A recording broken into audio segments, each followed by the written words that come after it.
Hello दोस्तों, BEd with Snehu Anjali channel में आपका स्वागत है। मैं स्नेहू अंजलि आज आपके साथ केमिस्ट्री के लेसन प्लान नंबर 7 के बारे में बात करूंगी। तो चलिए स्टार्ट करते हैं कि how to prepare a lesson plan. सबसे पहले हम लेसन प्लान बनाने से पहले उसका नंबरिंग करते हैं, ऐसा कि आप यहाँ पे देख रहे हैं मैंने लिखा है पाठ्य योजना संख्या 7।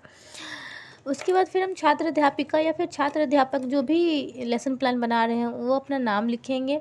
फिर उसके बाद विद्यालय का नाम लिखेंगे, जहाँ पे आपको सेकेंड ईयर में इंटर्नशिप के लिए भेजा जाता है उस विद्यालय का नाम लिखेंगे। ऐसा आप यहाँ पे देख रहे हैं मैंने लिखा है राजकीयकृत मध्य विद्यालय जटुई हाजीपुर। फिर उसके बाद आप दिनांक, कक्षा, विषय, कालांश, अवधि, इन सब फॉर्मेट को कंप्लीट करेंगे। इन सब फॉर्मेट को कंप्लीट करने के बाद आप प्रकरण को लिखेंगे, जो कि हमारा मेन टॉपिक होता है। तो उस टॉपिक को लिखने के बाद फिर हम जनरल ऑब्जेक्टिव्स को लिखेंगे।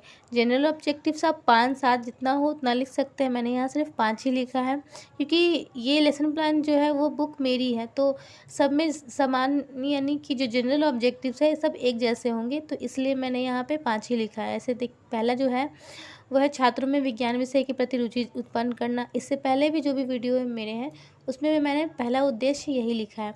फिर सेकंड उद्देश्य जो है छात्रों में वैज्ञानिक दृष्टिकोण का विकास करना। थर्ड है छात्रों में तार्किक क्षमता का विकास करना। फोर्थ नंबर है छात्रों में सृजनात्मकता का विकास करना। और 5 नंबर जो है छात्रों में तर्क शक्ति एवं कल्पना शक्ति का विकास करना। जनरल ऑब्जेक्टिव्स को कंप्लीट करने के बाद हम स्पेसिफिक ऑब्जेक्टिव्स को लिखेंगे, जो कि हमारा टॉपिक से रिलेटेड होता है। तो सबसे पहले हम यहाँ लिखेंगे पहला, छात्र जल के विषय में बताने में सक्षम होंगे, दैनिक जीवन में जल की उपयोगिता एवं महत्व को सीखेंगे। फिर थर्ड वन इज छात्र जल के उचित प्रबंधन के लिए कौशल का विकास करने में सक्षम हो जाएंगे, यानी कि वो किस तरह से वाटर का यूज़ कर सकते हैं, उसको बचा सकते हैं, ये सब कौशल वो सीख सकते हैं। फिर शिक्षण विधि की बात करेंगे, तो शिक्षण विधि में व्याख्यान विधि, प्रश्नोत्तर विधि व प्रदर्शन विधि इत्यादि का हम यूज़ करेंगे। फिर शिक्षण सहायक सामग्री क्या क्या टीएलएम हम ड्यूरिंग क्लास यूज़ करते हैं उन सब को लिखेंगे, जैसे कि पानी हो गया, चार्ट पेपर हो गया, चॉक, डस्टर एवं जो भी चीज़ें हैं जो क्लास में हम उपयोग करते हैं उन सब के बारे में लिखेंगे। फिर पूर्व ज्ञान में हम लिखेंगे बच्चों को जल के विषय में सामान्य जानकारी प्राप्त है। फिर यहाँ से हम प्रस्तावना प्रश्न बनाएंगे। प्रस्तावना प्रश्न में जनरली 3 ही कॉलम बनते हैं। पहला होता है जो सीरियल नंबर, फिर दूसरा होता है छात्र अध्यापिका क्रिया या फिर छात्र अध्यापक क्रिया। अगर आप यहाँ पे अगर कोई मेल पीपल टीचर है तो वहाँ पे छात्र अध्यापक हो जाएगा, अगर फीमेल पीपल टीचर है तो वो छात्र अध्यापिका लिखेगी। फिर यहाँ पे छात्र क्रिया होगा। यहाँ पे जो प्रस्तावना प्रश्न होते हैं वो सिंपल होते हैं। यहाँ पे कुछ सिंपल क्वेश्चन पूछे जाते हैं बच्चे, जिससे आसानी से उसका उत्तर दे सकते हैं। जैसे कि यहाँ पे पहला क्वेश्चन है बच्चों किस ग्रह पर जीवन संभव है, तो बच्चे उत्तर देंगे पृथ्वी पर। फिर सेकंड क्वेश्चन यहाँ से बनेगा मछली कहाँ पर रहती है, तो बच्चे देंगे पानी में। फिर थर्ड क्वेश्चन आएगा पानी को हम किस नाम से जानते हैं, तो बच्चे बताएंगे जल। फिर यहीं से एक और क्वेश्चन क्रिएट होगा कि जल के विषय में आप क्या जानते हैं, तो बच्चे यहाँ पे मौन हो जाएंगे क्योंकि ये क्वेश्चन उनके लिए समस्यात्मक हो जाएगा। तो फिर यहीं से उद्देश्य कथन निकलेगा कि बच्चों हम जल के विषय में और अधिक जानकारियों को प्राप्त करेंगे या फिर अध्ययन करेंगे।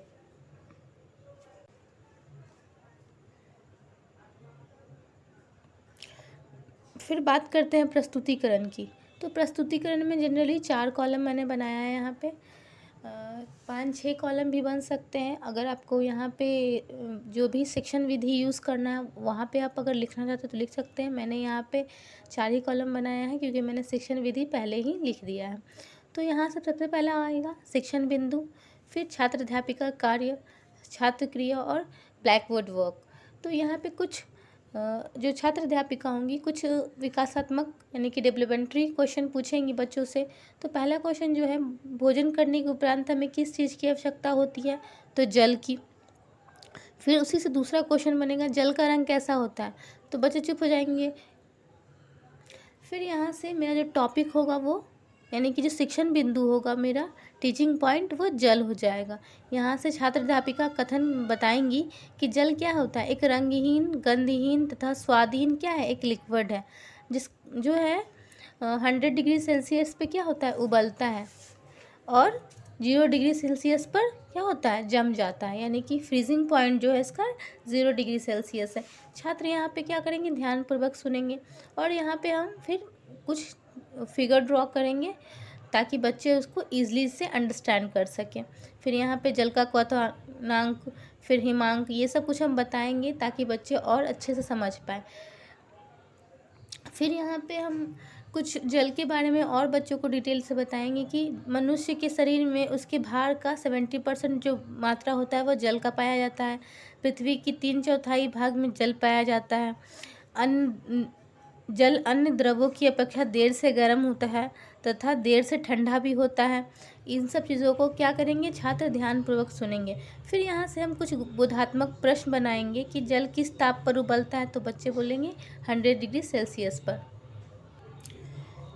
फिर यहाँ से दूसरा बोधात्मक प्रश्न जो है, जल का रंग कैसा होता है, तो बच्चे यहाँ पे जान जाएंगे कि ये जो जल का रंग होता है वो रंगहीन होता है। फिर यहाँ से हम जल के उपयोग, यानी कि मेरा दूसरा शिक्षण बिंदु जो है वो स्टार्ट होगा। तो यहाँ पे हम जल के उपयोग के बारे में बच्चों को बहुत सारी चीज़ों के बारे में बताएंगे और छात्र यहाँ पे क्या करेंगे, ध्यानपूर्वक क्रिया करेंगे, यानी कि सुनेंगे। तो यहाँ पे हम जल का जो पहला उपयोग बताएंगे, जल का उपयोग खाना बनाने के लिए किया जाता है, पीने के लिए किया जाता है और कपड़ा धोने के लिए भी, या फिर घरेलू अन्य जो भी डोमेस्टिक वर्क है उसके लिए हमें पानी का यूज़ करना होता है। ये चीज़ बताएंगे। फिर दूसरा बताएंगे जल का उपयोग खेतों में सिंचाई के लिए किया जाता है। फिर थर्ड बताएंगे जल का उपयोग मछली पालन में भी किया जाता है। फिर 4 बताएंगे कि जल उपयोग बिजली बनाने में भी किया जाता है। और 5 नंबर जल उपयोग आग बुझाने में भी किया जाता है। तो इन सबको बताने के बाद फिर हम यहाँ से कुछ और बोधात्मक,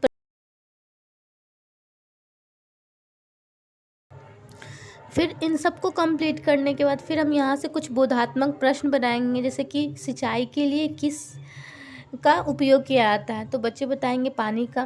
फिर मछली पालने के लिए किस चीज़ का उपयोग किया जाता है, तो जल का।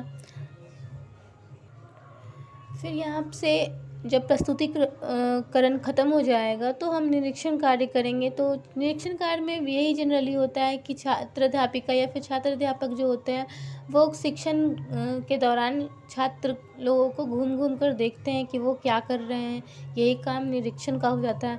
फिर उसके बाद कुछ पुनरावृत्ति प्रश्न बनाएंगे, जैसे कि जल की गंध कैसी होती है, जल किस ताप पर जम जाता है, पन बिजली बनाने में किसका उपयोग करते हैं, आग बुझाने पर या फिर आग लगने पर किस चीज़ से हम आग को, या फिर आग लगने पर उसे बुझाने के लिए किसका उपयोग करते हैं। ये सब जनरल कुछ क्वेश्चन पूछेंगे जिससे बच्चे ईजिली से आंसर दे सकते हैं। फिर कुछ होमवर्क देंगे, जैसे कि जल के 4 उपयोग लिखें, जल पृथ्वी के कितने भाग पर पाया जाता है, मनुष्य के शरीर में जल की कितनी मात्रा पाई जाती है। ये सब जनरल क्वेश्चन पूछेंगे। उसके बाद ये एक मेरा कंप्लीट लेसन प्लान क्या हो जाएगा, वो कंप्लीट हो जाएगा। फिर उसके बाद हम अपना जो पर्यवेक्षक होते हैं उनसे सिग्नेचर करवाएंगे और यहाँ पे हम अपना खुद सिग्नेचर करेंगे, यानी कि जो भी स्टूडेंट है वो खुद अपना सिग्नेचर करेगा। तो होप मेरा वीडियो आपको अच्छा लगा हो। अगर आपको मेरा वीडियो अच्छा लगा हो तो प्लीज़ लाइक एंड सब्सक्राइब करें, और अगर आपको मेरा 1 to 6 लेसन प्लान देखना है तो प्लीज़ वीडियो जाकर प्लेलिस्ट में देख सकते हैं। Thank you so much.